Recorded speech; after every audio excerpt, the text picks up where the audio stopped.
Hey, today we're going to talk about how we can refer to some individual carbons, and this is going to be helpful in as we progress in nomenclature and just recognizing molecules. Okay, so we have our standard saturated, hydrocarbon. So this would be, so we have our carbon. So here's our carbon. And there's something else, and here is our hydrogen. So if you kind of look for hydrogens. All right, so this is our standard, what we're looking for. Okay, so here we're dealing with how many things other than hydrogen. So other than hydrogen. So we're going to have connections. Let's say connections. Other than hydrogens. Okay, so if it has one connection other than hydrogen, this is going to be called primary. You may see it abbreviated as a 1 and a degree symbol. Okay, here's our carbon of interest. What if we have 2 hydrogens and 2 things other than hydrogen? This is called secondary. Okay. Now, what if we have 3 things? Again, in this example, they're all carbons, but they don't have to be.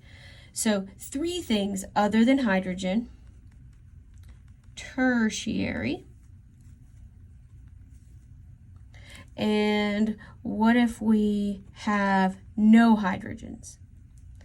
No hydrogen at all. This is called quaternary. All right. So you may call these like degrees in a way. So let me go back. Like in our previous video, we had this molecule. So do you see how, so this was our substituent and it was a butyl. And I said it's nice and pretty, so we could call it isobutyl. There's another way you can call it. So you see how this carbon, yes, it's attached to a ring. I know, so it doesn't actually have a hydrogen, but here's the attachment. So this carbon has 1, 2, 3. So this would be considered a tertiary butyl, because an actual butyl would be 1, 2, 3, 4, and then this would be a hydrogen. But here's the connection. So 1, 2, 3, 4.